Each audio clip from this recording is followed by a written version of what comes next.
Jesu Kristu inkosi, ngiyabingelela egameni lenkosi yethu Jesu Kristu. Nkosi nginikezile umbono kungolwesithathu mhla ka-22 uNovemba 2023.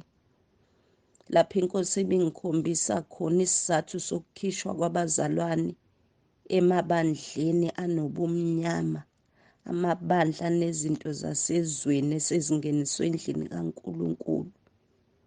Ukuthi inkosi isuke ibakhiphela ukuthi ukuze beyomkhonza uNkulunkulu ngobungcwele, bengacindezelwa yilobo bumnyama osebungeniswe kulawo mabandla. Inkosi ingikhombise kungathi yindlu enkulu engifakwe kuyo ukuze ngibone lo mbono. Le ndawo ebibonakala njengendlu enkulu ibinamabandla asindisiwe, kodwa ngokuhlukahlukana kwawo, abazalwane nalaba ababaholayo emabandleni. Bese ngibona ngiphakathi kwelinye lawo mabandla, ngiphakathi kwabazalwane. Ngibone kukhona abahleli ababekiwe ezitulweni, bese kuba khona abahleli phansi. Ngingomunye wobehleli esitulweni, okungukuthi izikhundla ezithile emabandleni. La eduze kwami bekukhona umzalwane obehleli kodwa ephansi yena. Ngisahleli kuleso situlo bese ngiqaphela ukuthi kunesihlahla engikhosele kuso, engihleli emthunzini waso lesi sihlahla. Elithi izwi likaNkulunkulu kumaHubo 91 verse 1 and 2 lithi yena owakhile kusithekeni kophezu konke nohlezi emthunzini kaSomandla, uthi kuJehova uyisiphephelo sami.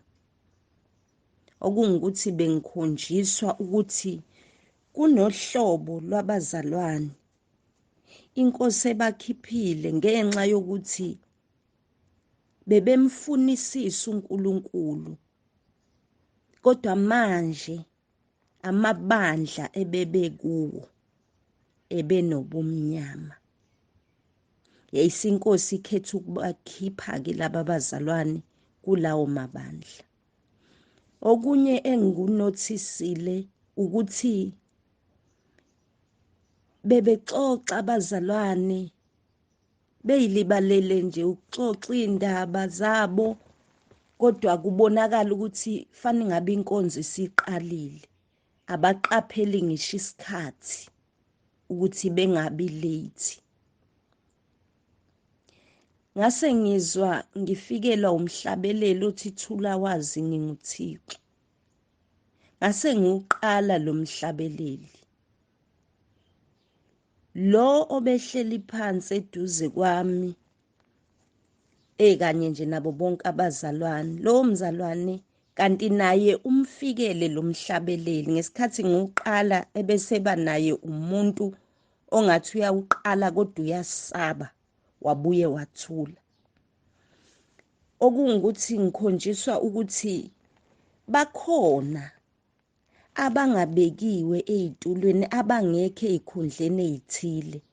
Nabo bayamfunisisa uNkulunkulu, kodwa bese bethiywa ukwesaba abaholi babo kulawo mabandla. Ngiqhubeke ngiuhlabelele lo mhlabeleli, kuthi ngisahlabelela kusemnandi ngizizwela ukuba sebukhoneni benkosi.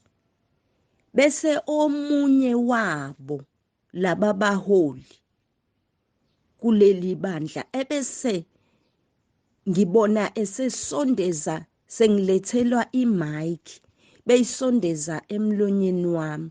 Le mic imnyama.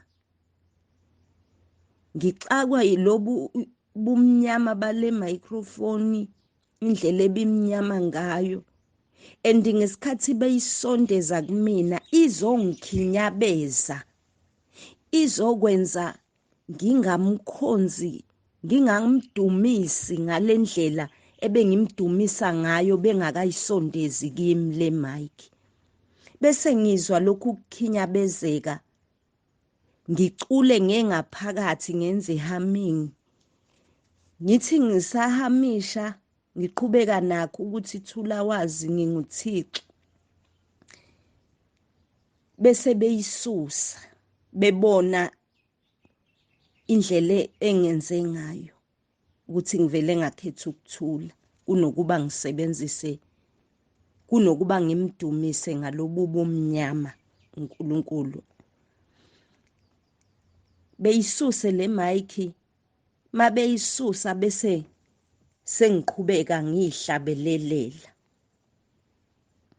Ngawuhlabelela ke lo mhlabeleli sekuhlabeleleka ngenxa ukuthi siqhelile le mic. Le mic yabo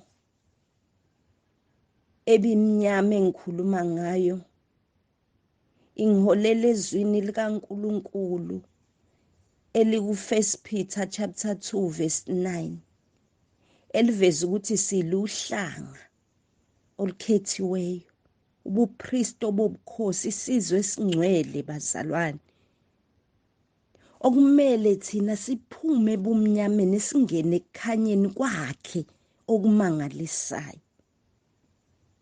So ke asimele ukuba simkhonze uNkulunkulu ebumnyameni, ingakho ke esikhipha kulawo mabandla. Ngase ngibona ke sekufika la sengisuka phakathi kwalaba abazalwane. Sengibonile leso sizathu. Sengikhishwa ke manje ngiyasuka kodwa angiphumile eminyango, angiphumile kumaKristu. Kodwa ngiphume kuleli bandla belinale mic le. Noma ebelinalobu bumnyama obuphazamisa ngisho ubungcwele kubazalwane abashisekela ubungcwele. Ngibabone nabaholi bakhona. Ngikhonjiswe ukuthi noma umzalwane embethe kufane ngabe uphila lempilo yokuthi wembathisiwe, kodwa bayakhona ukuthi mabembheka kuhlubuke lokho asuke kwembethe. Ngithi mangiphuma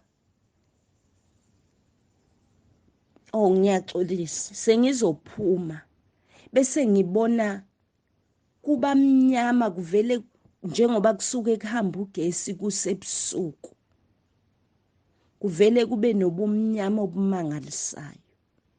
Ngikhishwe ke phakathi kwalabo bantu, ngihambe ke mase sengihamba ekukhanyeni. Sengiya kwelinye ke manje ibandla, kodwa lisekukhanyeni ke lona.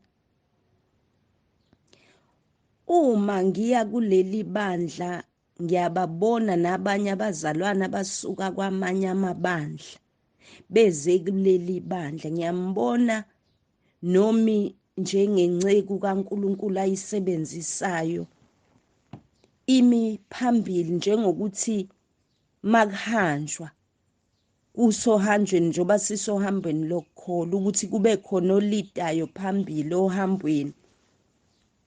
Azathi umpostoli uPawuli ngilingiseni, okungukuthi kwayena lowo ebengimvezela kule ndawo ebinokukhanya, ngoba bekubonakala kuyindle eyodwa kodwa enkulu, kodwa bese kuhlukana abazalwane kube ngazathi kwelinye ibandla eselinokukhanya. Ngesikhathi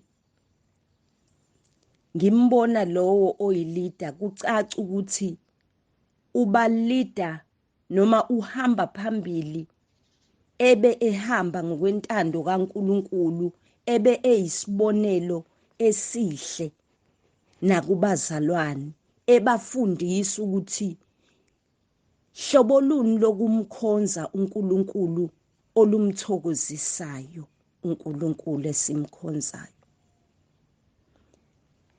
ngase ngikhonjiswa kungathi laba basuke besakhishwe kwamanye amabandla abanye kuba khona izinto eziwukungcola abangena benazo kodwa bese ziyaklinwa okungukuthi mase befike la ekhonzwa khona ngobungcwele ziyalahlwa izono ababe besaqhubeka nalempilo ebebekade beqhubeka bekhonza uNkulunkulu phakathi kwabantu bobumnyama kodwa bathi basindisiwe.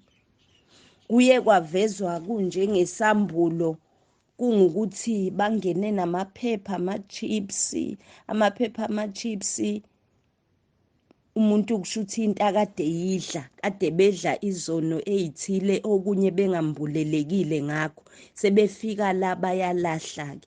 Sengibona kukhona owaqoqayo lamaphepha ngathi ama-empty amaphepha ama-chips okunye bekungathi amaphepha ama-exercise amadala kodwa